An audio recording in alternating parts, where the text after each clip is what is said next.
and welcome to another edition of Turned Out a Punk. I'm your host, Damian Abraham, and once again, I'm bringing you a conversation with someone who grew up listening to punk, may or may not still be involved with punk, but had their life changed by the genre in a major way. And today on the show, this is one of those episodes. This is one of the best episodes of this thing ever.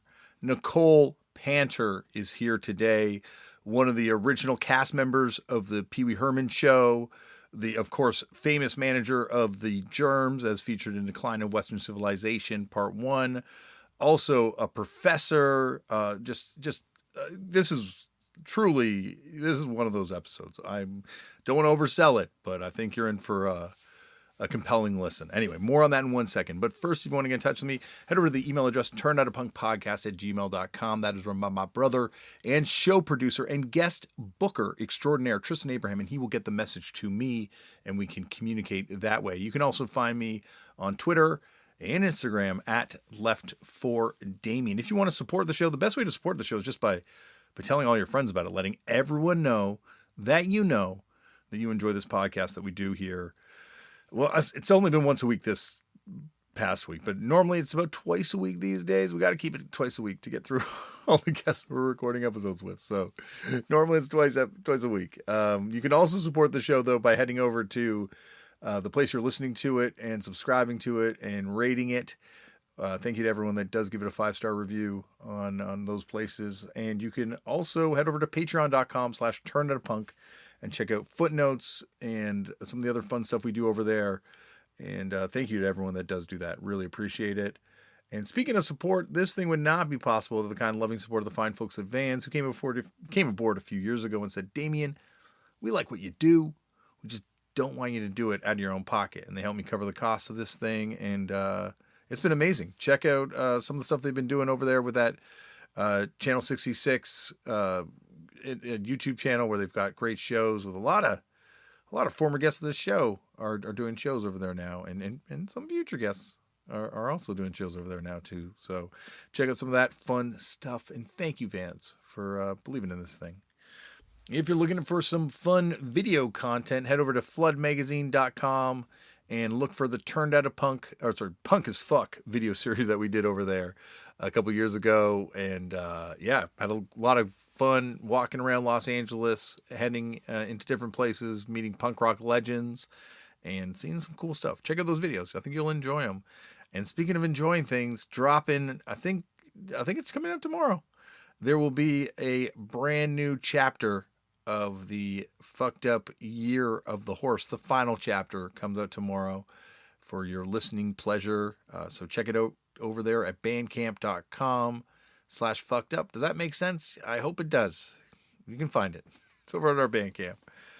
And that is that. On to today's show. Today on the show, Nicole Panter. Now, Nicole Panter first came into my area of knowledge, I guess, from her appearance in Decline of Western Civilization, whereas I tell her right off the bat in the episode, she comes off as one of the more mature people in that documentary, even though she's just a kid at that time. But she manages the Germs and then ends up doing a very important record label, and then she has just an incredible life. She reached out to the show, and just so lucky that she did, because some of these questions I've been sitting on for years and years and years. There is no end to the stuff that we could talk about together on this thing, because she's really had dozens of lives. It's fascinating. Anyway, I could ramble on forever, but you're going to hear me ramble on in a minute with her. So I'm not going to ramble on more than that. Not all the opinions necessarily expressed are opinions that the show agrees with in terms of opinions about certain past guests and things like that. But this is Nicole's story, and she tells it, and what a story it is.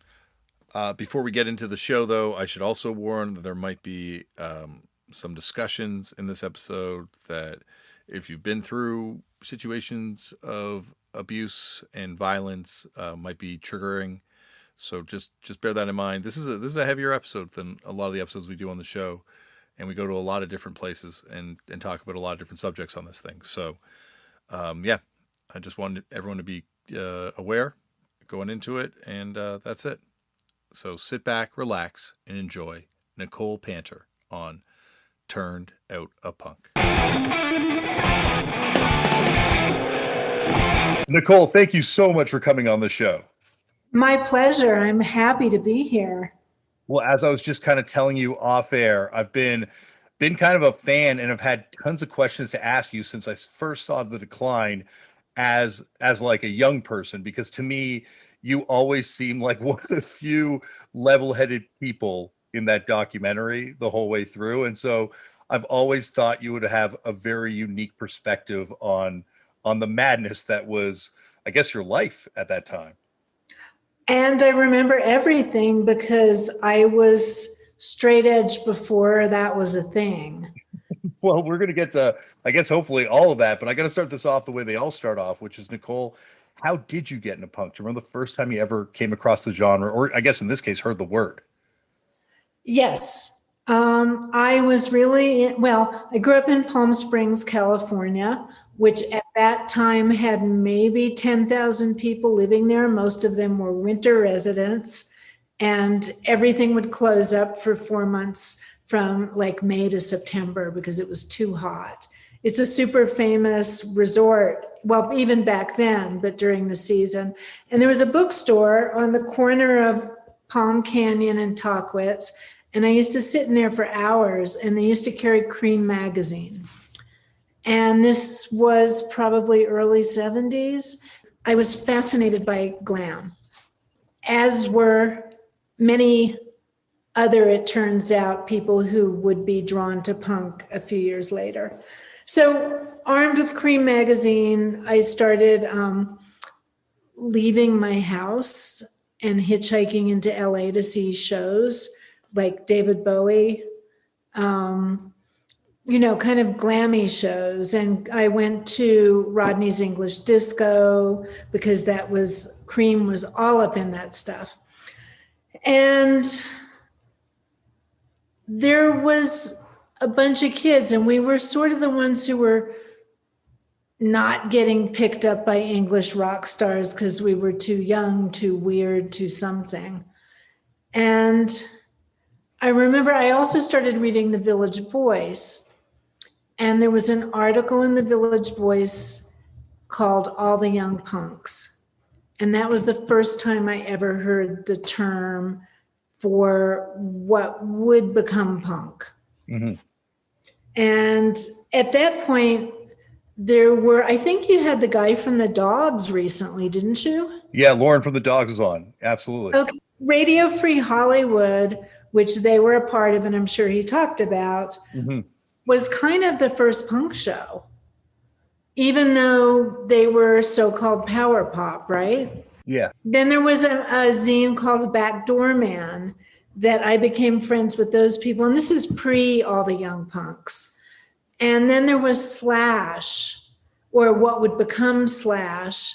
And, like weird little shows and weird little venues, and The Mask, where the motels had a rehearsal room, and they certainly weren't punk.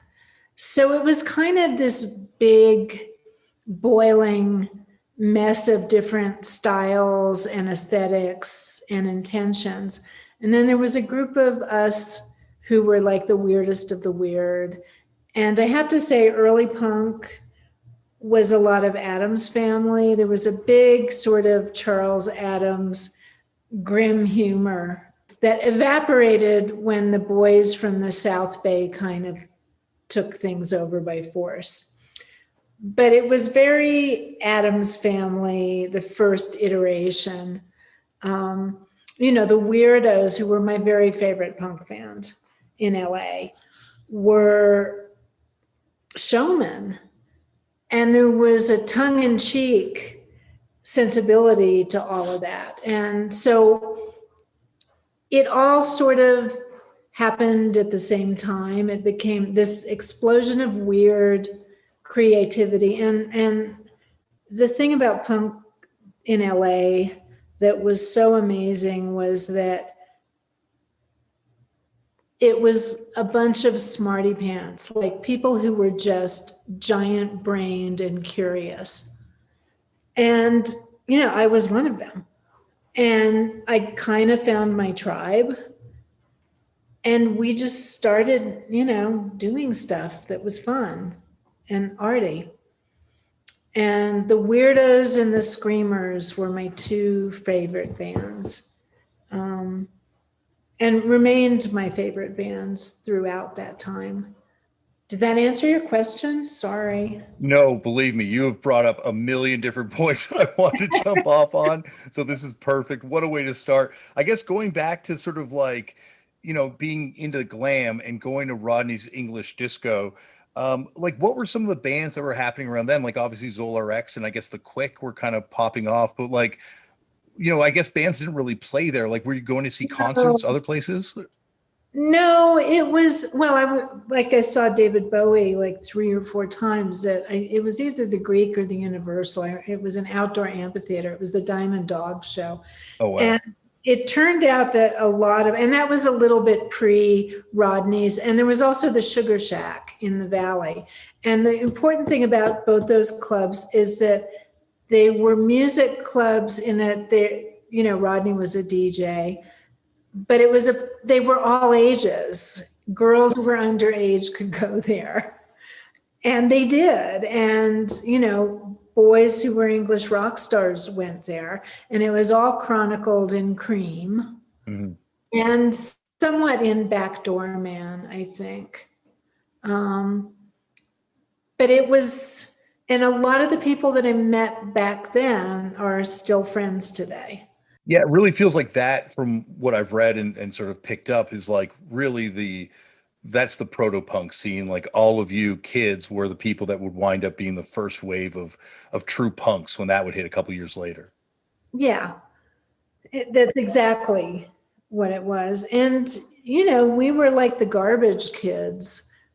We dressed funny and we looked funny and we felt ugly on the inside. So we made it look like that on the outside.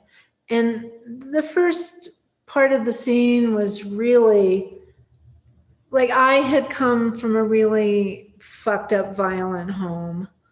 And I wasn't surprised when I read my friend Alice Bagg's book to hear that she came from a really fucked up, violent home.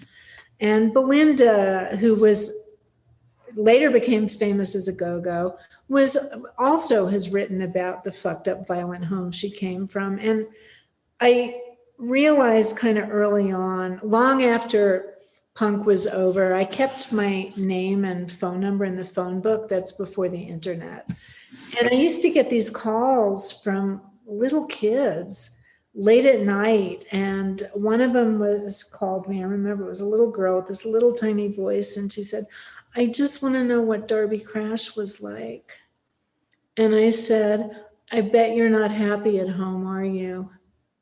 And she said, no, my dad is really scary. And I can't think of anyone who ended up doing what we were doing at that time and place who wasn't in some way dealing with what now is recognized as trauma. A happy child never became a punk rocker. Yeah, it really also from, picking up different essays that have been written by people that were there and stuff, and just talking to yourself right now, that it filled like a familial void for people. Like that first wave of punks, like it really did feel, close knit, at least from the outside and historically distanced, that it was like this sort of like close knit group of people drawn together and just kind of like creating their own kind of family space almost. Well, and it also was a clique and a tribe, which are things that most of us were denied growing up because we were weirdos. We thought differently. We looked at the world differently. We expressed ourselves differently. And you don't do well in what we then called junior high school and is now called middle school and high school if you love David Bowie and everybody else loves Lynyrd Skynyrd. Yeah, no, it's also because it is kind of the harder path to hoe almost. Like, you're not going to be drawn to it like you're saying unless there's like a powerful reason that's pulling you to this space. And because of the nature of the music, it gave us an opportunity to act out. And, now that I'm a psychologist years and years down the road, I understand how important acting out trauma is, which is what we were doing. What were people writing songs about? What were people writing poetry about? How were people expressing themselves? There was a girl I remember who used to paint bruises all over herself, and that was her makeup. It's a pretty, it's not surprising that a few years later, a lot of people started doing a lot of hard drugs really seriously, because the bomb of punk rock only went so far before you had to seek another anesthetic. Luckily, that was not my deal. I mean, it's kind of a miracle I didn't end up on the streets, given the home life I had. So punk rock saved me. It gave me an opportunity to figure out that it was okay to be strange. Although I have to say, I still am a weirdo. And in a lot of life situations, it doesn't fly very well. However, I think punk gave me the resilience to be like, this is who I am. If you don't like it, go fuck yourself. Yeah. Yeah. Like, it is something where I guess, like, well, look at the stuff you did. Like, you're running a record label, you're managing a band, all as a young person. Like, this was a space where you were able to kind of create and run, free, even at a young age. Yeah. And I think if I hadn't had that opportunity, something bad would have happened. If I'd either not had the courage to step out of my room at midnight and not look back, or if I tried to fit in, which I did. Of course I did early on in my life in grammar school and stuff. But, after a while, it's just like, you either let it kill you or it makes you stronger, to use that old cliche. The thing I find amazing about punk rock is that it's still, has this sort of like beacon thing for young people that are dealing with unpleasant experiences, on it doesn't have to be necessarily as severe as some of the stuff you're describing, obviously, but like just people that are not fitting in. Like I interviewed someone the other day, or Julian Baker, who's an incredible songwriter, and she's 25 years old, and she's echoing the same stuff that we're talking about. And it's almost like three completely different generations of this thing, but this thing is still, whatever it is, this like, four-letter word punk is still providing that space for people. Oh my God. You have no, well, you do have an idea. I teach at CalArts. I teach screenwriting. I've taught there for 26 years. I got the gig because after punk rock, I ended up in the movie business. I ended up working on other people's scripts to fix them. And I wrote a book of short stories that got published and got reviewed nationally. And I ended up on NPR being interviewed. And the dean of the department that I ended up starting at CalArts at heard the interview, and I was listed in the phone book, and he called me up and he said, I need a writing teacher for a semester. Do you want to do it? And I was like, hell yeah. And I had not even ever heard of CalArts, which is so bizarre because the weirdos all went there, and I just didn't pay attention to art school. It wasn't in my vocabulary. Had I known about art schools, maybe punk wouldn't have been a thing for me, or maybe the two would have combined. But so I was invited to teach there, and I decided to teach a zine class. I was going to teach writing through zining. That's awesome. It was amazing. And the class was called FTW DIY, which pissed off so many of the establishment people at CalArts, which is supposedly a free hippie school, but it's full of conforming little nonconformists running it. Sometimes it was back then. Mm-hmm. I'm not sure now because I just don't pay attention to the politics anymore. But decided to teach the zine class, and we were going to do our own zines. And I was really shy back then too. Even during punk, I was really shy. And I remember I went into the ladies' room and I like totally nervous barfed before the class. And I go into the first class and there are 60 people in a class that I thought I would be lucky if 15 people showed up. So this is 1995. And I go through what I'm going to teach the class and what we're going to do and how we're going to run the class. And everybody's going to do individual zines and we're going to do group zines. And I get to the end of my spiel and I say, does anyone have any questions? And there's a long silence. And some kid sitting in the back goes, can you tell us what Darby Crash was really like? And I thought, oh, fuck, that's why there's all these people here. How in the hell could they know about that thing that happened 20 years ago at that point? Because I hadn't been, paying attention. Mm-hmm. I hadn't been around 18-year-olds. I'd been working in the movie business and I had not been paying attention. And even now, those kids know who I am. I don't even talk about it and they know who I am.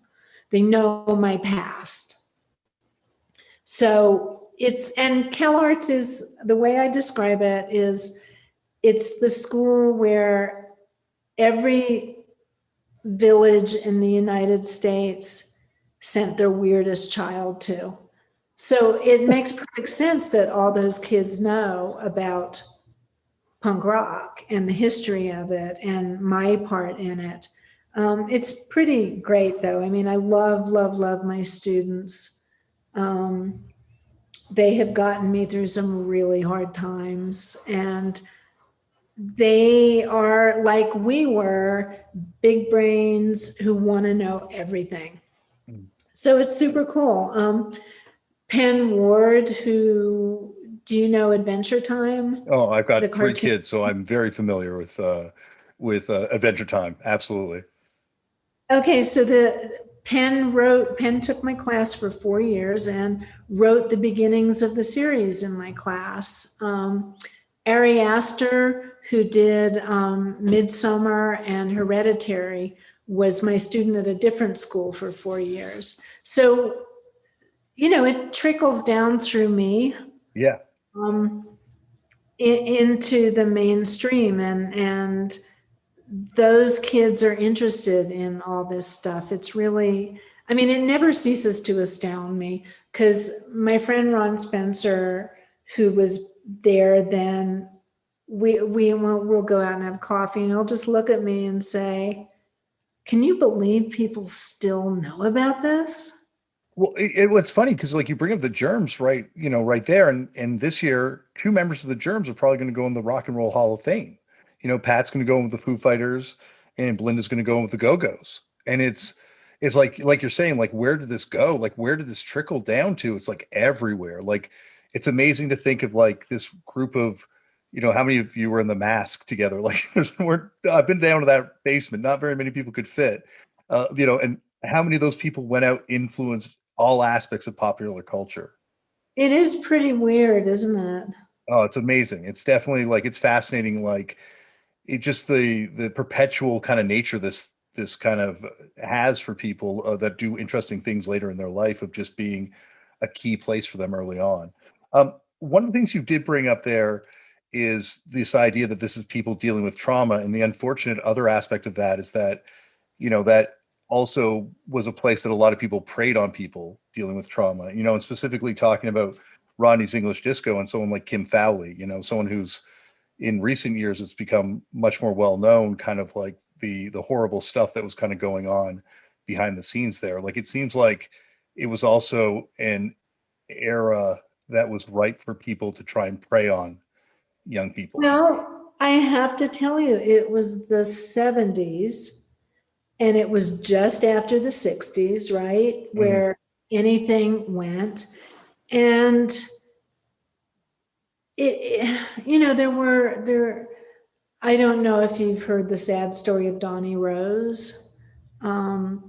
He was a kid who ran away from Riverside at 14. He showed up on my doorstep and said, "Hi, I'm Donnie Rose. I'm 14 and I just ran away from Riverside." And I'm like, "Dude, what?" And that kid became a magnet for the self-avowed, self-declared, totally out of the closet. There were a couple of pedophiles. They called themselves that in the scene. Mhm. I've never spoken about this publicly, but an older road manager guy for a very famous band asked me out, and I went out with him, and I ended up having sex with him that I really didn't want to have. And I kept saying I didn't want to. But it's really hard to explain that. This is going to get me in trouble. It was the way things were then.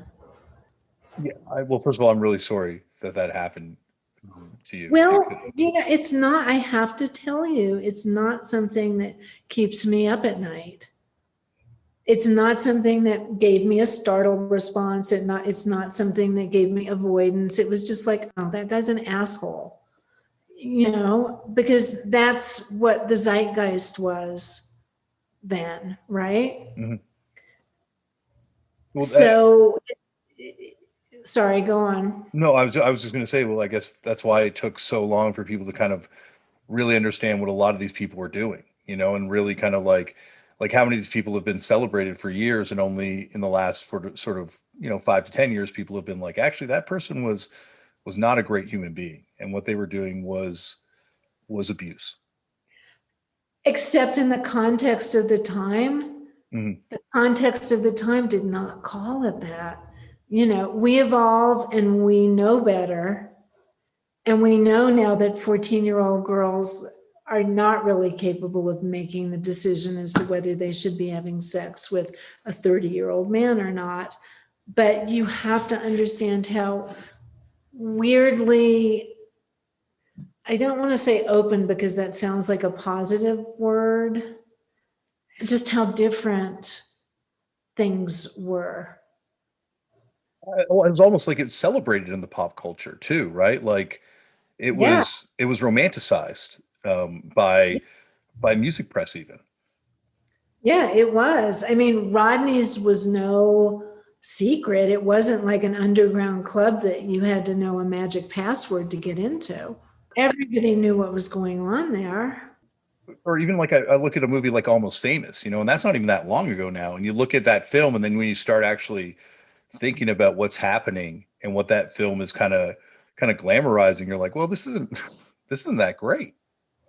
Yeah, it was first of all, the 60s followed a long period of repression in this country, sexual repression and things. And I was very young during the 60s. I was born in 55. So I remember, though, it was like this kind of time of self-discovery that I was too young to enjoy, but not too young to be very aware of, because I was so thirsty to get out of that shitty little famous town I grew up in. Mm. And what you also have to realize is that the abuse that was taking place in the house that I grew up in, my family was wealthy. My father, who was really my stepfather, but they didn't think it was my business to let me know because my mother had married him when I was very young, invented the Philadelphia cheesesteak sandwich. His name was Pat, the king of steaks. Like from Pat's? Yes, Pat Oliveri. That's my maiden name. Holy, oh yeah, no, I knew that was your maiden name, but I never made the connection to like that's kind of an institution, right? Pat and Geno's. There was no Geno's when I was a little kid. It's definitely the king of steaks then. I have to tell you, it was just the one place. And so they were very wealthy. I went to really good Quaker schools. My mother had me when she was a teenager, and then she married Pat when she was still a teenager. She left my real father, who I don't know and have never met, because they chose to hold that information away from me and pretend that I was Pat's child. But he was a very violent and abusive man.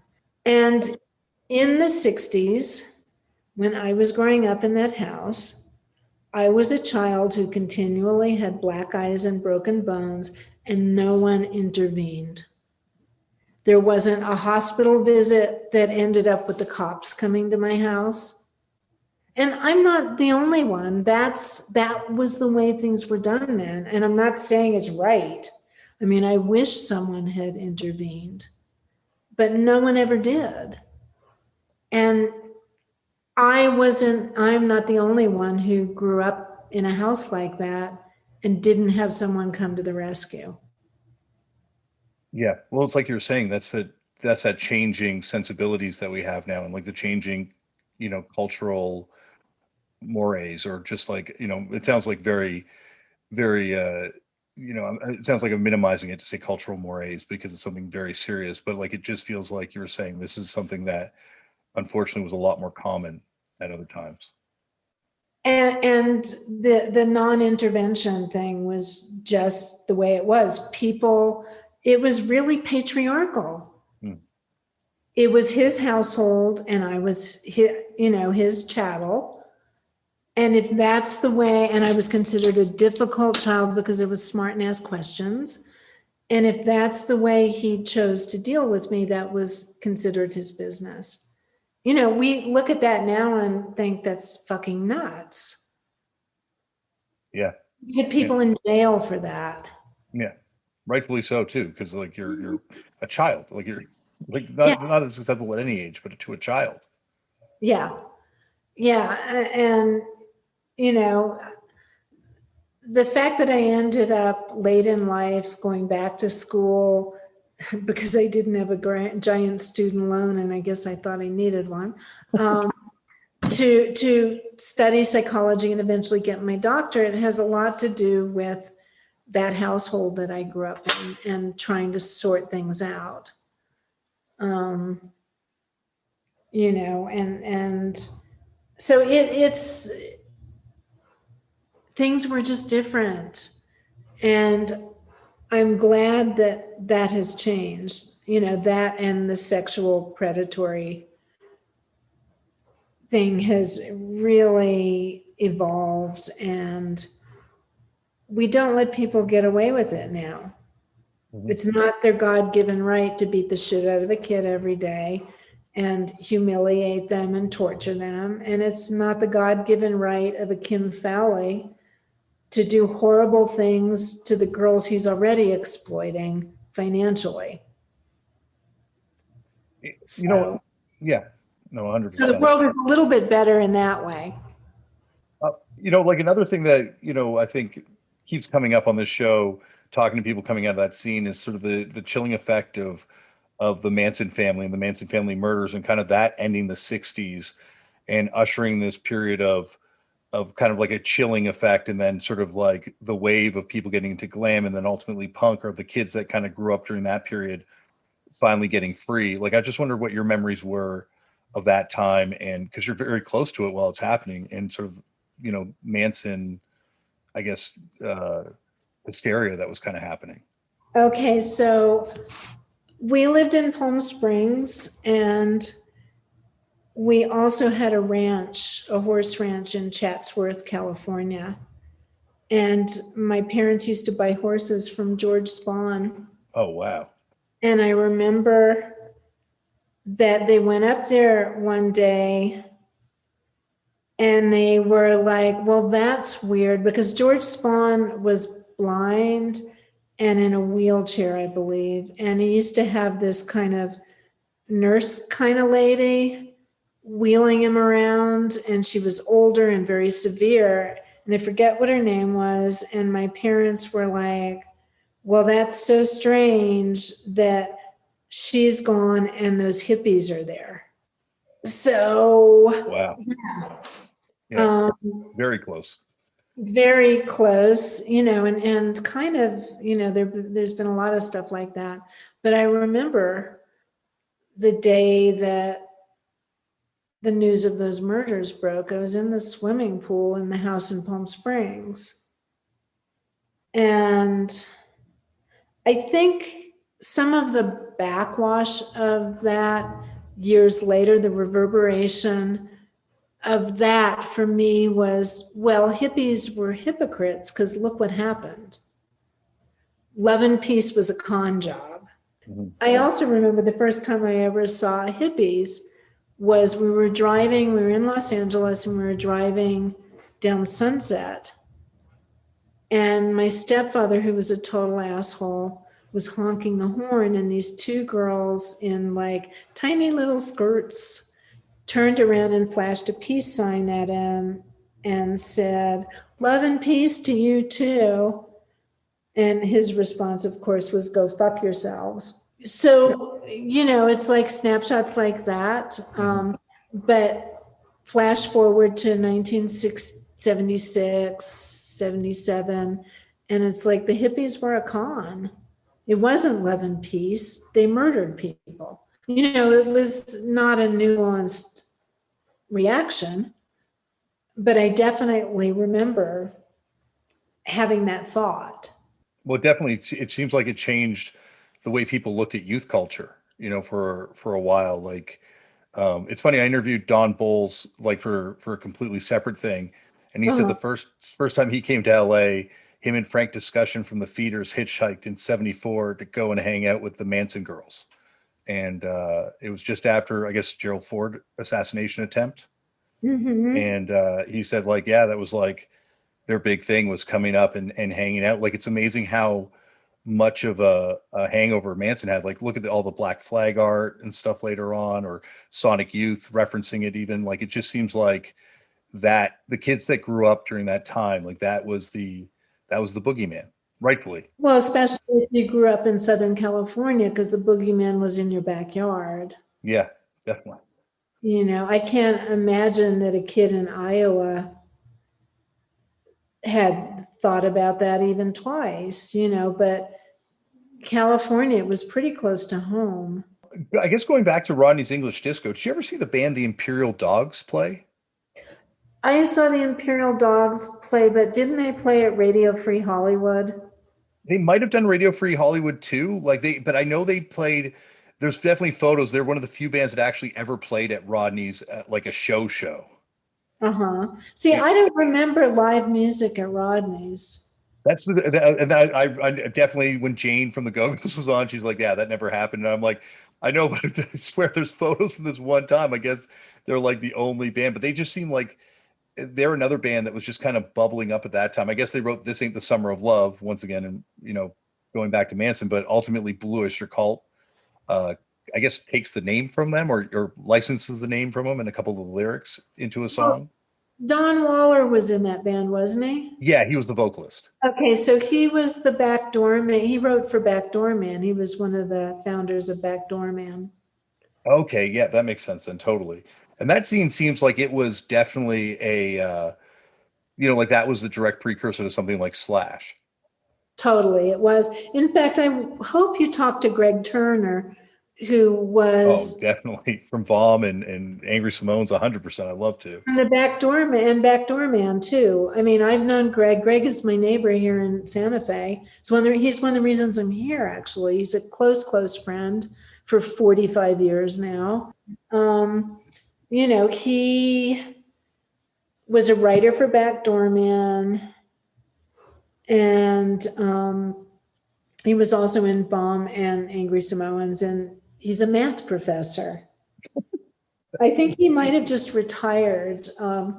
We're waiting for his vaccines to do their job before we hang out. Oh, well, yeah, I'm glad he's got the shots now because, I think that's Vom is a band that, obviously I definitely want to talk to you about this because, you've done that 7-inch, which is an incredible 7-inch. Took me forever to track down a copy, but it's just amazing when you look at that band and how everyone in that band is like a music writer or winds up doing something else kind of cool in music. Like, it just feels like that's one of the bands that I don't know, just it's so fascinating that I'm surprised they don't come up more.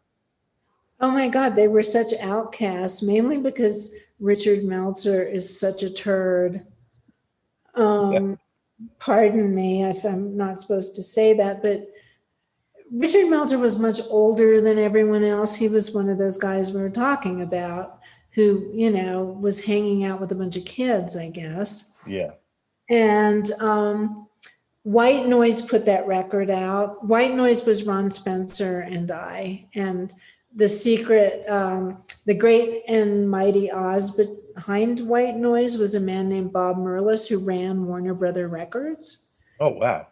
Yeah, and he put our records in line at the pressing plant after, some big ticket item. So that's how we got our records out. And the next one we did was the Avengers 33 and a third EP, The American and Me. And Steve Jones produces that, right? I believe. Yes, he did. And although I'm now really good friends with Danny and Penelope, it was such a fucking nightmare to put that record out. They acted like we were some daddy warbucks trying to fuck them over. And we were just like kids who were like, let's have a record company. Yeah. And Uncle Bob Merlis will pick up the pressing costs for us on an expense account at Warner Brothers. Oh, that's amazing. So how did Vom is a band that also, like, I think when the Stern brothers were on from Youth Brigade, I think even Keith Morris, when he was on, like, they were all very dismissive when I brought him up. Like, it feels like you were saying, they were outcasts. Like, they were not liked by, I guess, the wave of people that would be kind of the punks. A lot. Having seen Vom in action in the studio, and I have to say it was Ron and Greg Turner whose idea it was to do a record with them, not mine. Richard Meltzer seemed to have a disdain for punk and punks. So it was like an older guy who, it was I'm on the inside saying fuck you. Mm-hmm, mm-hmm. And so it felt like posy, not to use a word that came up years later. It felt like it was a pose. It was the next thing. It was the next way he was going to try to get one over on. I mean, nothing that guy does feels sincere, frankly. And his heyday had passed maybe 10 years earlier than that, 10 years earlier, during the early 70s when he was a critic or he was a writer for Cream.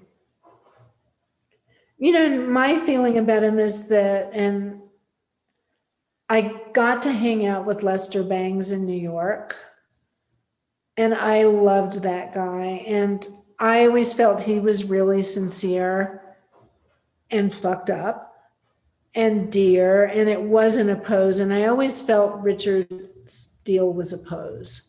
And I think that's why people who were there are dismissive. You bring up Lester Bangs there, and I kind of get the same sense, like, obviously, you don't hear as many negative stories about Lester Bangs, but at the same time, like, it feels like those guys were like a generation like removed from it. So they kind of got it when it first happened, but like the next wave, when it was the younger kids coming in and taking the ball and running with it, neither one of them seemed to really kind of understand it. Yes. And the sense about Vom, if you listen to those lyrics and shit, it just sounds like they're making fun of punk, like they're burlesquing it. It's not real punk. It's just ill-intentioned teasing. Yeah. Okay, I totally pick up on that now. That makes a lot of sense. Yeah. Another person that it's kind of gotten a weird rap on this show is Bob Biggs, and I think Penelope, when she was on, just described him as just being an asshole several times and a straight up bad person. And it just seems like as time has gone on, he's been kind of like portrayed more and more as being not necessarily the best person in that scene. Well, I'm going to be the dissenter on that one. Mm-hmm. I really liked Bob. Both Bob and Penelope, they were married. Yeah. They were older substantially than the rest of us. That was weird. They had a really contentious marriage. And I guess I'm not surprised that she doesn't say good things about him, but nobody was lining up to give the Germs $5,000 to go into Gold Star Studio. Yeah. And Bob was a visionary because Bob was like, I've got this money. And we were the first album that Slash did, and that was because Bob ponied up the dough.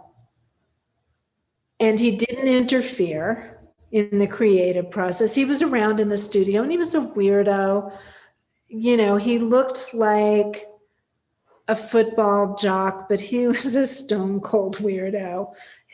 His first wife was Cookie Mueller. Mm-hmm. And I don't know how he ended up coming to LA. And there was a perception of him as being someone who bought his way in. But the truth of it is, he could have given that money to any fucking band on the scene. And he didn't. He gave it to the Germs, who were not the best band in Los Angeles. By any means. They were, they had a really good guitar player, but it was too early for a lot of people to recognize that. Mm-hmm. And Darby Crash was a genius at expressing the pain of being Darby Crash, of being Jan Paul Bean. And that resonated with a lot of kids who were also in pain. And this is years later, Sunday morning quarterbacking. But you never went to a Germ show and saw a professional outfit that played an hour's worth of songs from beginning to end. You went and you saw someone who was getting progressively fucked up on stage. You went to see a train wreck. They weren't the most musically accomplished, but they really did, through Darby's lyrics, express the feelings that a lot of those kids were feeling about themselves, about the world. Lorna learned the songs days before a show by Pat showing her the fingering. It wasn't like she was a bass player, really. They went through a bunch of drummers, and Dawn just happened to be the last drummer. Pat, if you could hear the guitar through the cheap amplification systems, you would get that, oh, this guy's good. Mm-hmm. This guy knows what he's doing. His mom was an opera singer. He grew up in a musical home. So, it and I don't know, there are people who've said the same thing about Penelope. I have, really mixed feelings. Sometimes she's nice to me when I see her, sometimes she's not. But nobody really loved either of those two people, if I might say that. I mean, I know she's going to punch me in the face next time I see her. She's the only person I've had a fist fight with in my life. Oh my God. Yeah. Well, okay. Well, but it's like, I think that Bob was a visionary, and he was always nice to me. He hired me to be Slash's very first employee, Slash Records. And I sat there at a desk and kind of was like, now what? And I was like, this is boring. I don't want to do this. So I quit. But, I don't know. And when Darby died, I went to him and was like, dude, please get him a headstone, pay for the funeral. And he did. And then years later, when I found out that the mother had not taken the money for the headstone and gotten a fucking headstone, I went to Biggs and was like, can you please do something? And he bought Darby a headstone. Yeah. So I think he was a good guy. I think, like a lot of adults, they were in their 30s. They were way older than the rest of us. It would be easy to see either of them as being exploitive if you looked at it that way. I found like that's one of the things I love about doing the show is the fact that you kind of get, like, you realize that these people are people, and I put yourself in this category too, where, like, so much of this is you're presented, historical kind of record of this person and their achievements or their moments in documentaries or things they've written. And, you don't really get the full perspective on this person being like a 360-degree human being that has, good sides and bad sides. Like another person like El Duce, the wild perspectives on El Duce that have come up on this show never cease to amaze me. Like, it seems like for one person, he was a nightmare and a terrible, threat. And to other people, he was someone that was very misunderstood and could be a really good person. People like that, I have to say, he came a little bit later and I was only vaguely hanging out. I'd see him at 0 openings and I would just see him and go to the farthest place in the room because I just didn't want to deal. I never saw him sober. Yeah. And I just, it was unpleasant to me. And I certainly wasn't a Mentors fan. I was kind of over it by then. I renounced punk in 1980 when on the same day, my husband at the time and I went to the Sherman Oaks Galleria because I had to buy something. And some little kids started screaming at us, "Your ugly punk rock sucks."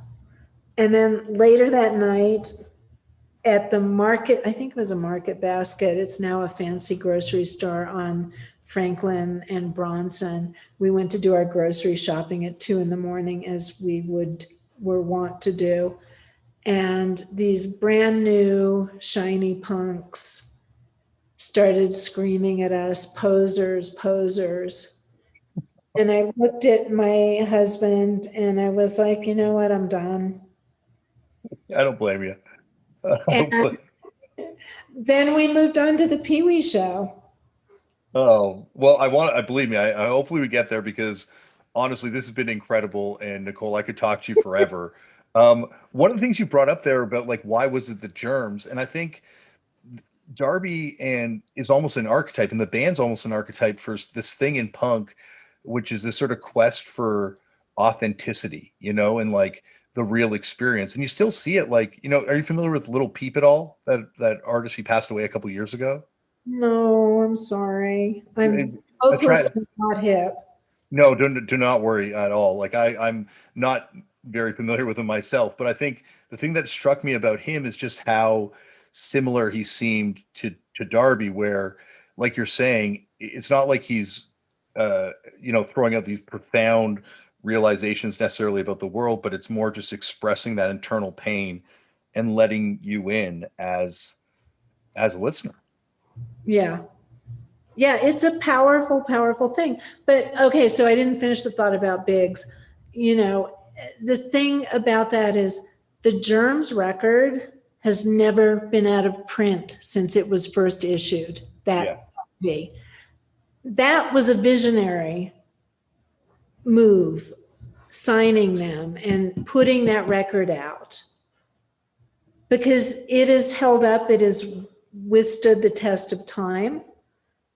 And who could have seen that? If you'd asked me, I would have said no.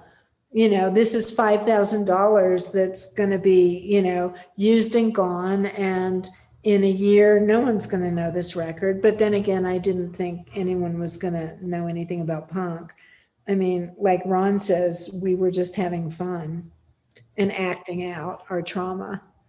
So Bob Biggs, no, I'm a fan. He was nice to me.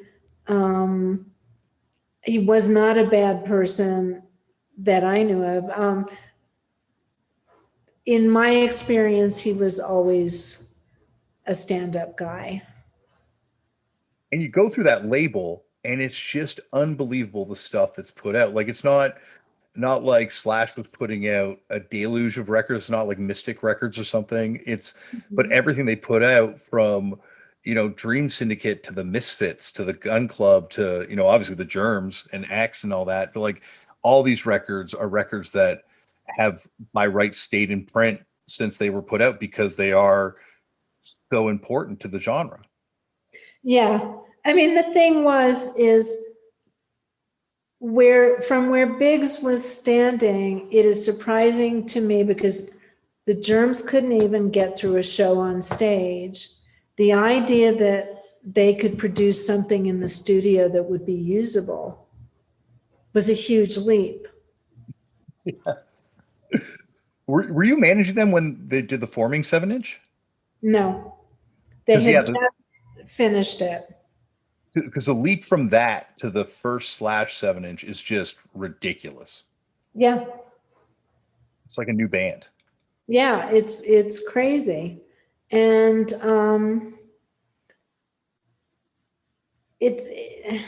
so yeah, I haven't really heard a lot of bad things about Bob Biggs personally, but no one would say that to me. I guess going on to the Germs record, like, where did that circle logo and the idea for you doing that for the cover? Because you did the cover art, right? I did the cover art, but the blue circle on black was Darby's. Darby used to talk, and this is a sensitive point. He used to talk about, well, the fascists were so successful, got as far as they did because they had good symbols. They knew how to present a symbol. And so he had his blue circle on black.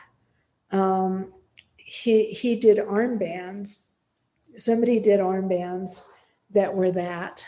Mm-hmm. And that was Darby's symbol.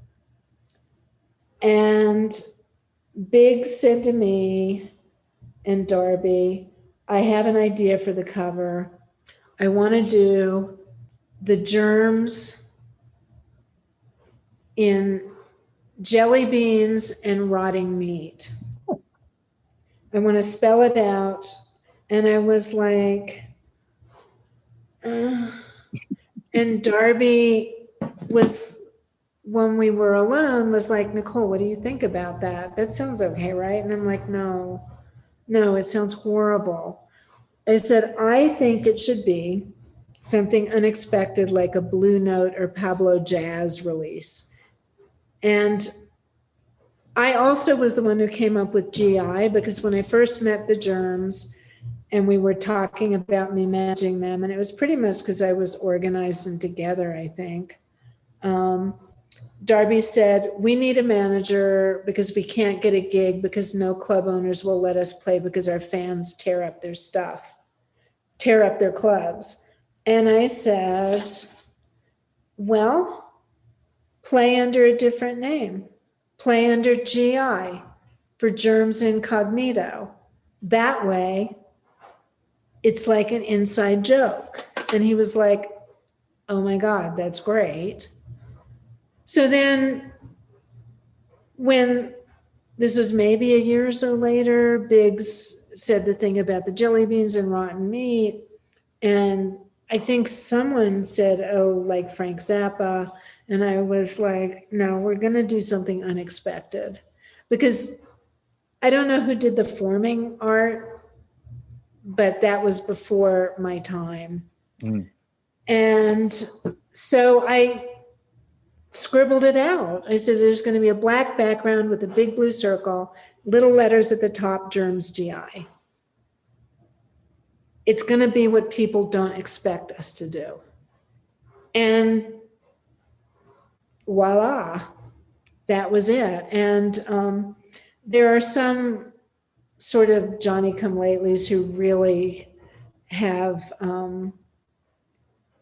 objections to this idea that Darby didn't design the album cover. And, I've never said that I designed the blue circle and the black. That was existent before I came on board. But I did design that album cover. And, if you know anything about me, it rings true. So that's kind of controversial with some people who think they know better. But yeah, it's something I'm really proud of. It's been in a couple of design books as a classic. Oh, absolutely. It influenced my band. Like, our records are very much laid out the same way, with Fucked Up on one side and then the album title on the other, because of the Germs GI record. Yeah. Like, it's that important to us. And the other thing that influenced me was, oh God, they're my friends now too. They did the Bukowski books that with all those beautiful covers, those letterpress covers, Black Sparrow books. Okay, yeah. And Barbara Martin, the wife of John Martin, the publisher, who later became my friends through my late partner, Bill Dailey, who was a rare book dealer. I got to tell Barbara Martin years later that her work really influenced that particular bit of culture. It's that trickle down that you're talking about, and it still trickles down. Exactly. It does. Going back to the to recording of GI, I've read in like really kind of like different opinions about how that recording session was like. What was some of your memories of that session? Pat Burnett, the engineer who came with the studio, and I don't remember if I don't think it was Gold Star. I think I misspoke. I think we did Cruising at Gold Star. But yeah. Big paid for a decent studio, and it's slipping my mind because I'm old. But Pat Burnett, who was from a famous music family, was the engineer, the in-house engineer at the $5,000 studio that we were doing that in. Joan was in not good shape okay, so when Biggs approached us and said, I want to pay for you to do a record, Darby said, I want Mark Lindsay from Paul Revere and the Raiders to produce our album. And he was really being sincere. And, knowing now what I know, I think he maybe had a big crush on Mark Lindsay, as I had 10 years earlier when I was a little kid. And I don't know if Biggs actually got a hold of him or just claimed to have gotten a hold of him. But he said, well, Mark Lindsay wants $10,000 to do this job and I can't afford it. And I said to Darby, we need someone famous. You're right, because that will help get us more attention. And we knew Joan and she was famous. Mm-hmm. So we asked Joan to produce it, and she'd never produced anything. And, she was our friend. She lived across the street from the Whiskey A Go-Go, and we used to go there and hang out between different sets at the Whiskey. And we liked her. She was, a real rocker chick. She was the real deal. And she was going through some hard times with drugs. And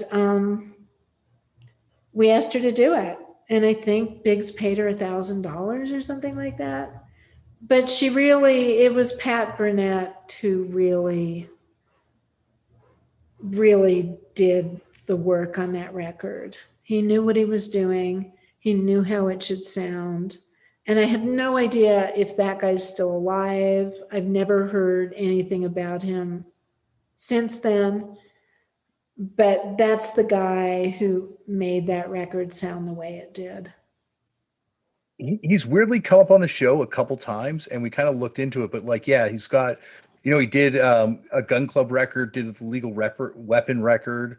but not like a ton of credits. But I guess with a band like the Germs, it's almost like unproducible, even under the best case scenario. You almost need just like an incredible engineer, I would imagine, just to capture what they're doing and try and make it, come across so it can be made sense of during the mix.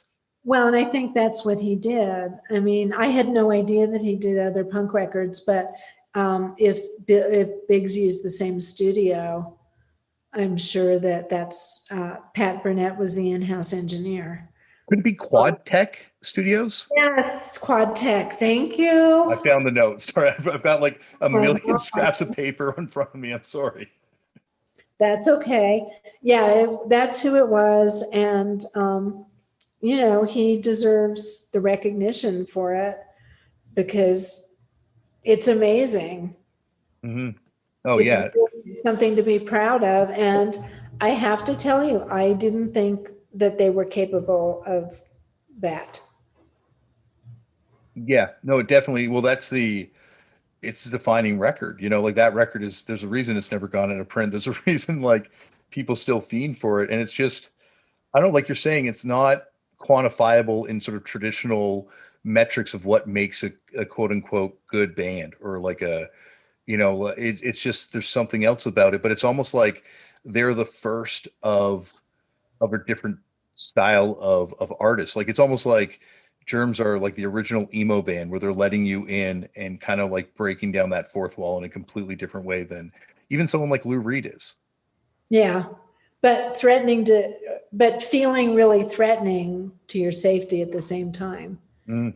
Which is funny because they were just little kids, Well, that's something I've really come across when I've read things like in different books that you've talked about. Like, it just feels like Darby's almost, I guess Sid Vicious is first, but he was so repulsive ultimately as a person that Darby's really the first where he becomes an icon. Like it almost, like you're saying, he's just a kid, but people deify him in such a way. It seems like very early on that's happening. Well, not in real time, in real life, it wasn't. I mean, he was kind of considered a pest, and they were considered not serious. And when Biggs made the Germs his first album release, there was a big eye roll among people who were quote unquote more professional. I'm sure X was like probably cursing under their breath about it because those were people who took their career seriously. And Darby was always talking about, I don't want people to think we want to be rock stars like X. I mean, he used to say that a lot. Like it was a bad thing because it was punk rock. Well, and you bring that up, and it's really interesting because I actually have that written down. There's that incident where Pat punched Billy Zoom in the face on stage at an X show too, that I think is described in I think the Germs book somewhere. And also, like when you watch Decline, like there couldn't be two diametrically more opposed bands. It seems like where X is talking about playing the whiskey and getting sent flowers, and the Germs are talking about being banned from every venue. Like it just feels like almost that's the dichotomy of what punk was at the time. These bands that were very good players and very professional, and then these bands that were just very real. Well, I have to say the real bands were not very professional. The real punk bands were not very professional. Although, that said, again, I'll go back to my very favorite punk band in Los Angeles was the Weirdos. And I've said this before and I'll say it again. On his worst night, John Denny was as charismatic as a Frank Sinatra or an Elvis Presley from earlier generations. And it is beyond me why that band weren't known into the future the way a lot of lesser bands were. Yeah, it's very bizarre because they're a band, like you listen to those records, and those records obviously still hold up, but they're not celebrated in the same way that in the same way that X is celebrated or the Germs are celebrated, or obviously the bands that would come a little bit later too. It just feels like, but from talking to everyone that was around, they were the best out of all of them. They were amazing. And I think the differentiation is that they were not in the decline. There's not film of them from that time. And I've seen them relatively recently, and they've still got it. Oh, another band you hear that about is the Plugs too, and the Zeros. Oh God, yes, they were. Yes, absolutely. You know, Tito played my brother on stage in the Pee Wee show. We played Pee Wee's Next Door Neighbors, and obviously Tito LaRiva and I could not be more different. That's awesome. Once again, I feel like I've kept you for a very long time, and Nicole, I will not punish you forever because, as I say, I could. Would you come back at some point down the line for a part 2? Totally, because I want to also talk to you about the stuff I'm doing now, which is as a psychologist, I'm studying entheogenic drugs in the treatment of, which is psilocybin. And other drugs, and also ketamine, which I have personal experience with therapeutically, as possible interventions. It sounds boring the way I'm saying it now, for anxiety, PTSD, and depression. There's some really interesting stuff, because the part B of punk is many of us were lifelong chronic depressives. Oh, absolutely. Yes. And when I started seeing patients at the free clinic, I'm not doing it now because of COVID. And I was seeing people, and my own personal experience with antidepressants was really horrible. I mean, it was potentially life-ruining. And I was talking to patients who were like, had gained 80 pounds and were even more depressed. And I started reading a lot about these other things, and I did my doctorate a few years ago on this. So there's lots of good news for us old punks. Oh my gosh, do I want to talk about this with you? Because I very much was, I'm someone that I was straight edge, then got on anti-anxiety pills, and really just suffered through that for about 10 years of just it not connecting, and then found cannabis as treatment for anxiety. And then through that, it's now started looking at other therapies, and just kind of, trying to understand the mind, and just trying to understand my brain. And instead of fighting my brain chemistry, finding natural ways to work with it and use what is already in my brain and work through it. And so I'm obviously very this is another place I love to go and talk about. So absolutely. I think, like you said, there's a lot of people involved in this scene that are working through trauma. I can't count the number of friends I have that were straight edge that were also on anti-anxiety pills because they were dealing with trauma and didn't want to necessarily self-medicate. And because we have been presented these drugs in the same way that were presented real harmful drugs, it just, it seems like the messaging has gotten confused. Well, and follow the money, big pharma, and all of that. But I think at the root of things, with anxiety, with depression, with PTSD, there is a fundamental existential crisis that's not being dealt with or addressed. With those other drugs, we're addressing the symptoms, but not the cause. The love of my life was run over and killed near our house 3 years ago. I'm so sorry. And it's been a weird, horrible trip. But one of the things I did, because I was deeply depressed, was I did the month-long injectable ketamine protocol with a therapist and a psychiatrist. And it's been pretty life-changing. I mean, I still have this giant loss, but I'm a lot higher functioning. And the death question also, I'm 65. My punk was a high mortality subculture. death has been lurking around for a really long time, and it's a scary thing. And these drugs kind of help us wrap our arms around that a little bit easier. I mean, there's a lot of thought about anxiety being the result of faulty terror management, and terror management is the idea that we have the consciousness that we're going to die, right? Mm. And so there's terror management theory, which is everything we do is to put that awareness far out of our consciousness, but nothing works. So anxiety really seems inescapable. And entheogenic psychedelic drugs, which thank God we're working really hard now to be able to use those legitimately and legally in therapeutic contexts.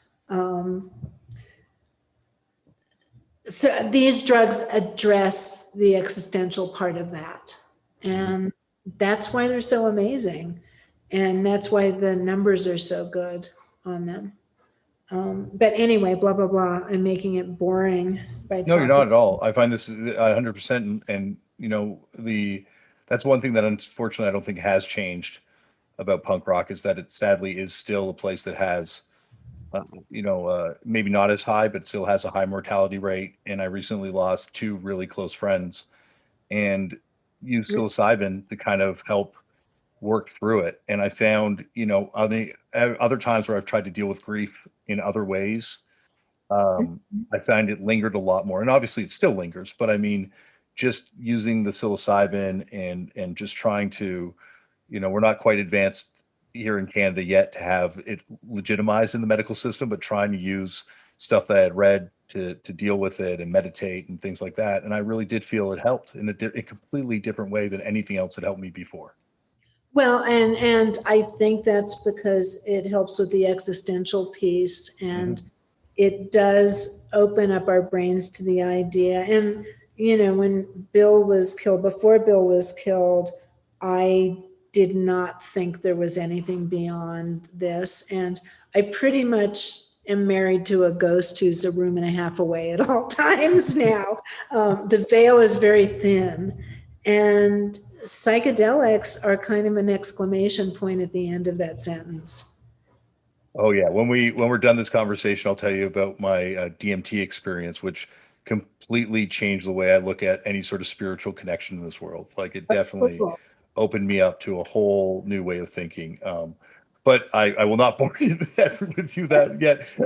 Can I ask you a few more questions before we go? Absolutely, yeah. I feel like we just scratched the surface. Oh my gosh, yeah. I still have a million more questions to get to. One thing I really wanted to talk to you about, though, going back to that GI record, is the kind of like the fight you put up as a manager, and just, the fact that you got these guys a publishing deal, which you look at so many of these punks and just how many of them lost their catalog really early on. And I just think that was so admirable as a manager to kind of be like, no, this is something we were fighting for, and setting up that company. Well, nobody was interested in owning our publishing rights. There was a great little company called Bug Music that was available to us, and you could do everything you needed to do but to have a publishing company, but it would be owned by you and self-administered. Okay, yeah. And the Bug brothers, there were 2 of them, Dan and somebody, and their name was Bourgeois or something like that. Nobody was interested in publishing the Germ stuff. We had to do it ourselves. Yeah. And, I think it's paid. I've never gotten a red cent out of the Germs. That's my own fault. I mean, I was a kid who was like, yeah, I'll manage the band. And then I did a lot of kick-ass stuff unbeknownst to myself even. Mm-hmm. It was just sort of like, well, yeah, we want to own that because nobody else does anyway. So fuck you, we're going to be published. And I found out, the songwriters do this. And Lorna unfortunately passed away without knowing that there was lots of money waiting for her in trust. Oh, wow. Okay. She died destitute. That's so sad. Yeah. It is really sad. And it was, oh God, this is so awful. I had heard, we became friends after the Germs. We became closer friends. And I visited with her, and she lived with Gary Moss, who was also part of the Black Hearts in New York. And we used to spend a lot of time on the phone, and we visit each other. And then she kind of dropped out of sight. She and Gary had broken up. He moved on to be a rock star with Joan. And Lorna disappeared, and nobody had seen her for years. And about maybe 2 years ago, there was a picture of her on Facebook, and I wrote, "Oh God, I miss her." And I got a phone call from somebody who knew where she was, and they said, "She's in hospice. Call her up and talk to her. She can't talk, but they'll hold the phone to her ear." And I called up the hospice, and I could hear her breathing. And I just said, "I love you. And I want you to know that so many people love you so much and have your whole life." And there was no response, but I think I hope on some level she heard that. Yeah. She and Belinda had come from Thousand Oaks together. They were in high school together.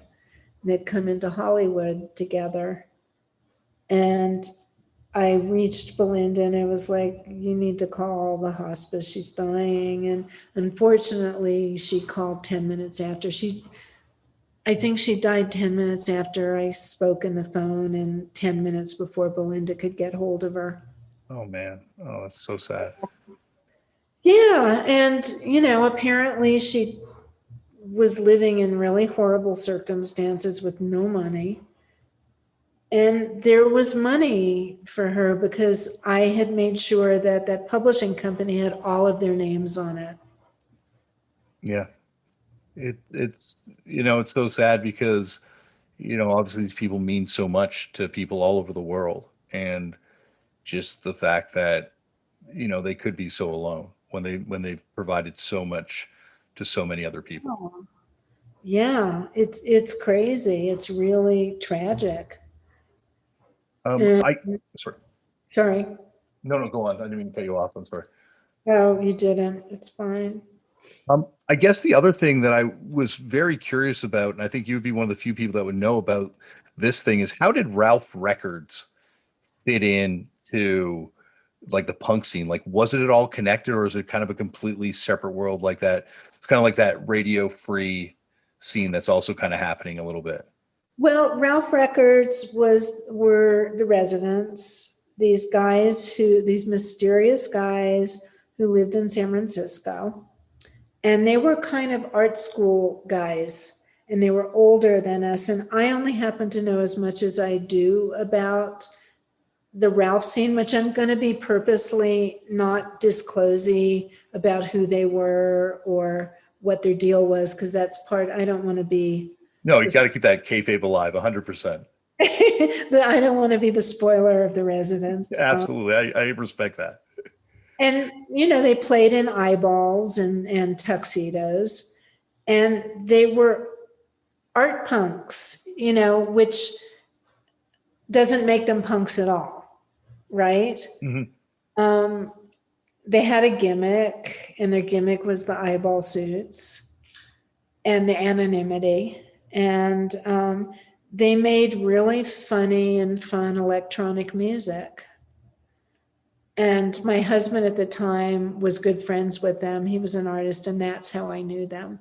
And they were darling, dear people who were the most unpunk people you could ever imagine. It's funny though, because that Santa Dog 7-inch comes out, it's the end of 73, I think. And it's almost like like a weird, before punk kind of forms into whatever it is. It's like that's kind of like an early weird fermentation of independent music. It feels like that's somehow connected to it. Yeah, it's in that first petri dish. It definitely is. And again, it's like, who are the weirdest people you know? Oh, those guys, we'll just put them in that corner over there with the rest of the weirdos. Mm-hmm. And it's amazing. Well, and it's amazing the stuff that comes out of that scene or that's connected to that scene. Like obviously, the Pee Wee Playhouse stuff, the Simpsons stuff, like Penn and Teller. Like it just feels like that's like another thing that also is like a light bulb to all these weird moths that are flying around in this world. Yeah, the Pee Wee and who was the other that you said that were Southern Cal? There was definitely a Southern California, Northern California divide, though. Mm-hmm. And Pee Wee, we were the connection between the residents and Pee Wee. Okay. Gary and I were, because Gary was friends with the residents. I was friends with them through Gary. And then Pee Wee happened. And Pee Wee is a whole other thing. Pee Wee was the luckiest man in show business because there was a woman who discovered him doing that act and had the idea for the show. And unfortunately, she got totally fucked out of her cut of the pie. And that was my first indication of how brutal showbiz is. Mm. So, and Pee Wee would not have happened without her. And it was kind of tragic. The rest of us got screwed too. We were supposed to be one big, happy, equally divided commune. But in the end, Pee Wee had lawyers secretly working away while the rest of us were busy creating that. Yeah. And I mean, it was really just the worst kind of show business, double cross you can imagine. What was that woman's name who discovered him? Do you know? Donna Kaufman. Okay. Yeah. DAWNAKAUFMAN. Oh, yeah, because she has been completely written out of that history. And, it seems like, much like signing the germs, it takes a special kind of genius to see something like that in its infancy and know it'll work. And to know, she also knew the content. He had a 5-minute act between the improvs at the Groundlings. That's all he was at that point. And she happened to catch him one night and came up with, she said, I want it to be one of those old time kids show, but for adults. And he's going to be the MC. I mean, she had fully the idea. And she pulled him into it and she pulled us into it. And it was a group effort to write. And I mean, even the original credit read written by the cast. And that's been changed over the years without our permission. Mm-hmm. And the original thing was like, okay, this has been really, let's put on a show. We're all equal partners here. We're all doing this on speculation. And then when the time came, we all got fucked except Pee Wee. Well, that's terrible to hear that. Well, I mean, if you watch that character for 5 minutes, it's not such a jump to guess that that's who he is. That character's a little asshole. So, and I think that I feel like I'm happy with the life I've had. I'm not embittered that I didn't become a multimillionaire that way.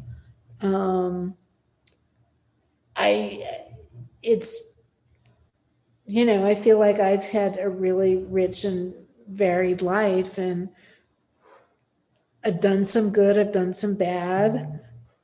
I'm human, but I've never fucked anybody up in that way. I mean, I wouldn't even dream of it. Neither would most of us, judging from the reaction we had when the news was broken to us that we've been had. Well, I think you're one of the most fascinating people in the world. Like you've done like so many interesting things, like right until your current work that you're doing right now. Like it just, yeah, like it's just this sort of unbelievably rich life where you've touched all these different worlds. And like, and kind of brought yourself to all these different things, and just, all these things that are so important, from the germs to your impact on Adventure Time, like, it's just, I don't know, it's fascinating to me, and I'm thank you so much for coming on. Oh, thank you. It's all really, it's been a good ride. It's been a weird ride. It's been sad and happy, but I can look back and go, okay, I've made a little mark. I decided not to have kids probably when I was 12. Um, and I've never really thought I made the wrong decision. I wasn't equipped, I think, emotionally to raise children. But my students really have been my children in a way. And when Bill was killed, it was at the beginning of winter break. And 3 weeks later, I went back to work when school was in session. And those kids were amazing because I was a fucking mess. And they held space for me. And it felt like, okay, this is why I've done this. This is, they're here for me. And it's amazing. So yeah, it's been really interesting and weird. And my students, Nick Cave and Ram Dass, are the people who've helped me get through this, this weirdness. So yeah, it's been interesting, and I hope that things get better, because I think young people deserve a better world than the one that we have right this minute. Tying that back to punk rock, we fucking knew this was going to happen. Yeah. We tried telling everybody, but they wouldn't listen. Yeah, no, it feels like there have been lyrics about these moments written for decades now, and it's sad that it's actually come to fruition. Like, I wish we weren't living in the world that was prophesized by all these punk vocalists. Right? It's really kind of uncanny. Anyway, I'm sure I've talked your ear off, but yeah, well, we can talk again anytime. But you should talk to Greg Turner and to Ron Spencer as well. They both had a lot to say and have done really interesting things. Oh, absolutely. I'd love to. I guess the final thing I'd love to talk to you about is this, you mentioned renouncing punk in 1980, and it seems like there's a real shift that kind of happens around then, where you kind of had a lot of the next generation of kids coming up from the beach communities, and a lot more violence kind of coming into shows, and things starting to get a lot more aggressive. And it's just something that keeps coming up on the show time and time again. I just wondered what your thoughts were. Was that something you kind of witnessed happening around that time? Absolutely. And part of that was that in the first generation of punk, many of the people who were responsible for innovating were women. It was pretty equally divided. And the thing that came from the South Bay was testosterone fueled. It was male, it was misogynist. And of course, now that I see everything through a lens of traumatized acting out, it was kind of what we call toxic masculinity now, but that comes from somewhere. That comes from being treated in a way that traumatizes you. It's a defense mechanism. But at the time, it was something I didn't want to be around. It wasn't my Addams Family, mordant humor. There was no sense of humor about it. It was the scariest thing. Mm-hmm. And, as we've seen, let me tie this in with what's happening now. Proud Boys, for instance, that group here in the United States of young men who pretty much want to fucking fight. That's what they do. Is not dissimilar. There's something that happens to some men when they're in their late teens and 20s. And it's also a form of acting out, and it's recreational fighting. I had one of my students was the most amazing writer, and he's a tattooist now on the East Coast. We're still in touch 25 years later. And he was obviously a totally hard case. And I'm like, so yeah, what's your story? And he said, my dad's a homicide detective. My mom's a housewife. And I spent the years from when I was 13 till 18 in a boot camp in Utah. And I'm like, oh my God.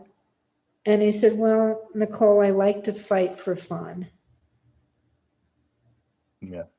And that's what that is. That's what that was in 1980. That's what I think, Proud Boys, there's a large component of that in that as well. And that wretched political component in it. But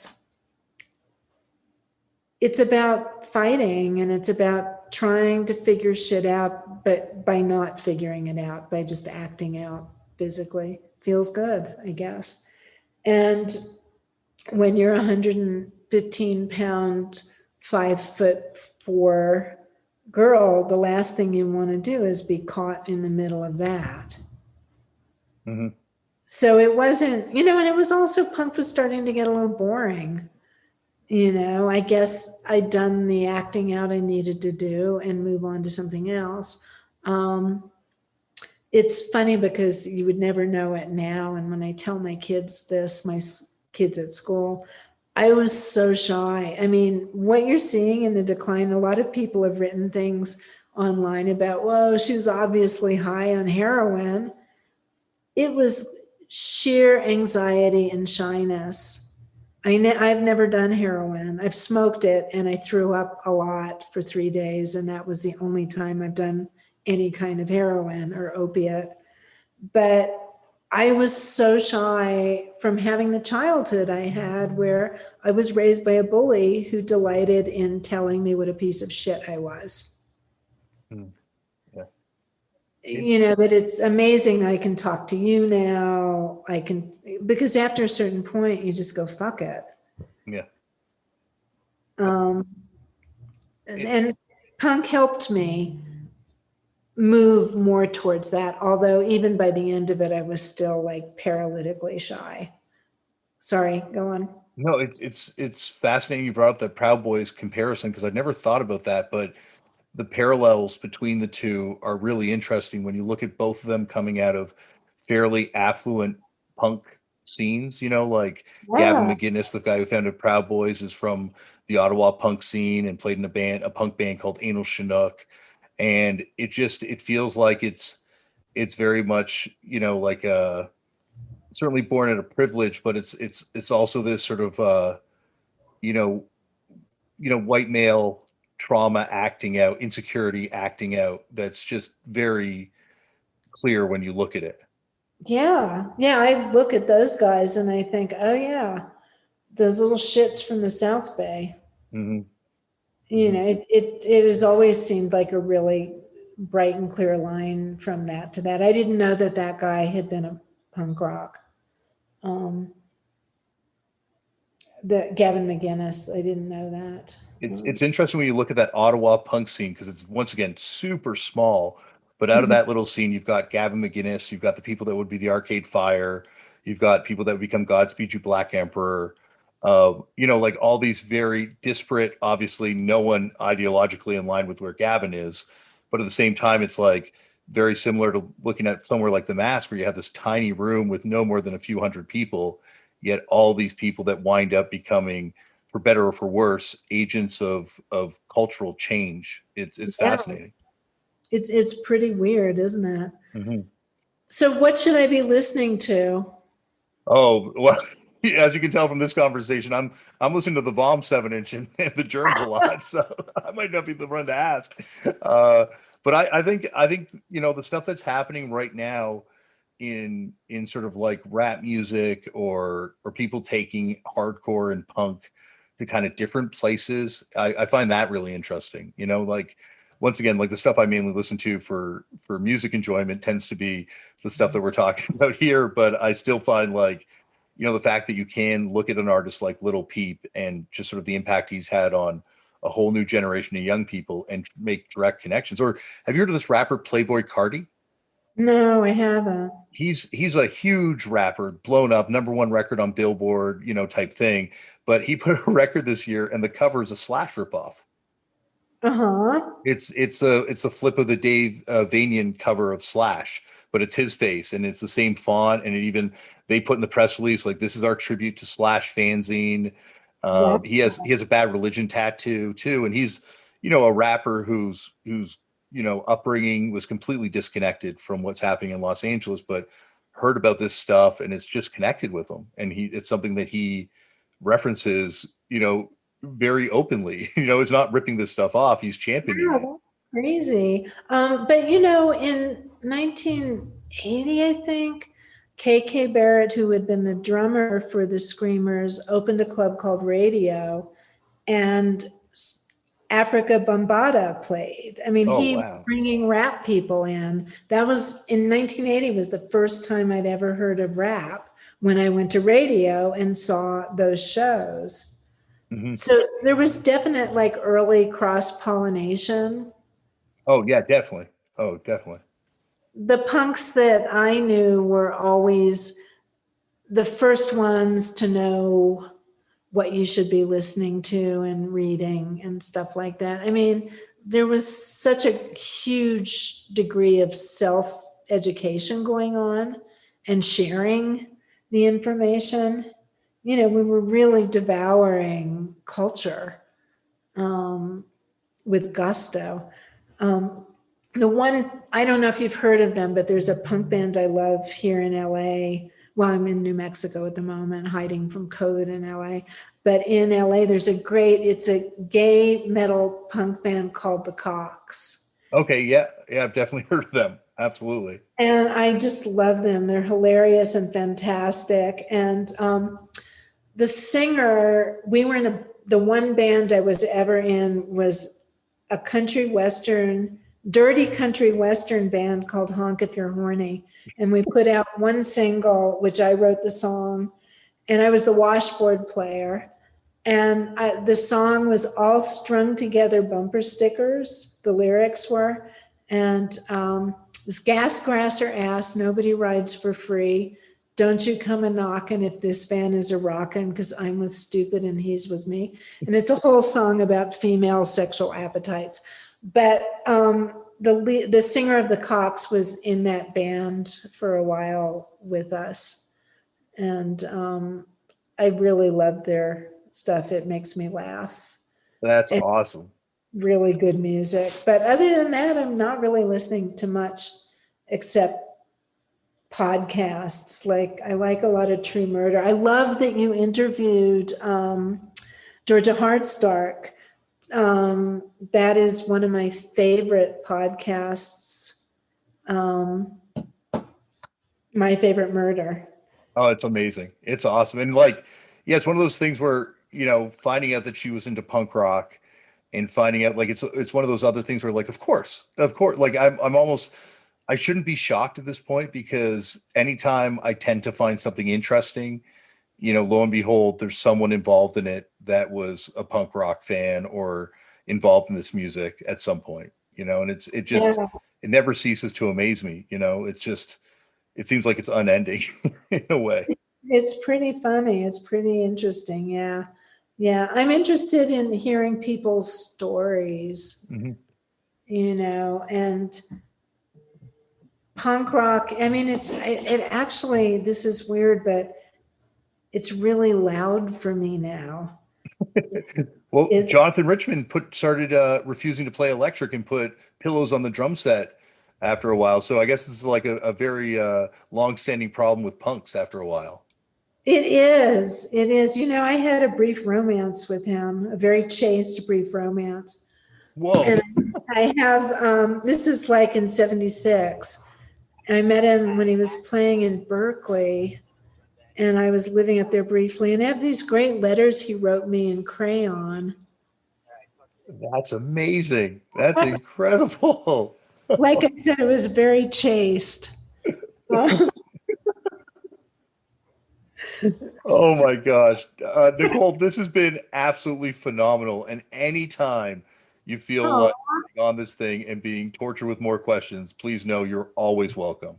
well, I'm finally sitting down and working on a book, which will probably be a few years in the making. I'm happy to. It jogs my memory about this stuff too. It's great talking to you. It's really fun to know that there are young people out there who are interested in all of this thing that we thought was just us having fun. Well, thank you for calling me young because I definitely appreciate that. So anytime, just let me know. It's been really, really fun. Thank you, Nicole, for coming on this show. And you heard right there. Anytime Nicole wants to come back on this thing, she told me more stories off air after we finished. Like it's just there's just so many interesting things in her life, just so many things we could talk about. She's, as she says, writing a book. And as I said off the top, this is going to be a mandatory read, sight unseen. Holy, what an incredible life. Thank you again, Nicole, for coming on the show. Well, next week for something completely different, but once again, an episode I'm very excited for you to hear next week on the show, or later on. No, it's going to be next week. It's going to be after. Yeah, it's going to be next week on the show, but shortly hereafter the show. Steve-O from Jackass will be on Turned Out a Punk. And this is, man, are you going to be surprised with some of the bands he talks about on this thing. This is a great episode. I say to him right here on the episode, and I talked about this too with Danger Aaron from Jackass when he was on the show as well. He is one of the most influential artists of the last, 25 years, and arguably one of the most influential performance artists ever. And the bands we talk about are so sick. Anyway, you will hear this on the upcoming episode. Oh, I can't wait. There's so many great stories on that one. Oh my gosh, I'm excited for you to hear it. All right, that is it. Thank you again for listening. Remember, as always, Black Lives Matter. The lives of Indigenous people matter. We need to protect trans kids, and we need to help trans people protect themselves. And definitely we need to stop hate and violence towards Asian people.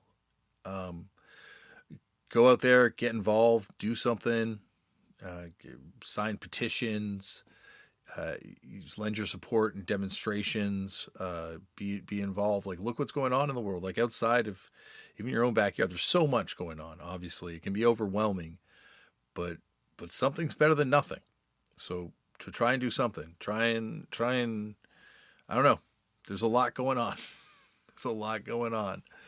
But at the end of the day, these aren't political issues. These are human rights issues. These are issues just about people just want to be free and live their lives and stuff. So fuck fascism, smash Nazis, and yeah, just do something creative for yourself. Try and maybe make a piece of art. Maybe share it with the world. Maybe don't. Start a podcast. You don't have to be special to do one of these. Trust me on that one. But it helps. It helps you. It helps your mental health sometimes, creating something. I feel better once I put something out in the world. You could also just try meditating. I've been trying to meditate, and it really does help. Holy God, does it help. I meditate now a lot, and it really, I find it's benefiting me. I should probably meditate more, It might not work for you. I didn't believe it was going to work for me, but it did. So what's the worst that happens? It doesn't work for you. You're no worse off than you were coming into it. Investigate other alternative medical treatments for mental health issues. I'm not saying you have to do any of the stuff that Nicole and I were talking about in this episode, but you owe it to yourself to see what's out there if what you're currently doing is not working for you. So treat your mental health because you owe it to the people around you to do that. So I don't know, that was a weird way of saying it, but I felt like I needed to throw that in there this week. Sign your organ donor cards, because by the time they come looking for those organs, you don't need them. And it helps, like it really can give someone a new lease on life. And I've seen it. I've seen it firsthand. And that's it. I think I've done everything I need to say. Listen to Oil and Flowers. If you want to hear Buddha Blaze and myself talk about cannabis, check out Oil and Flowers. We talk about alternative medicines on that thing too. Nicole's got to come on that. That'd be great. That'd be a great guest. I don't know, mention a Buddha. All right, that's it. Stay safe. I'll see you next episode. I love you. Bye.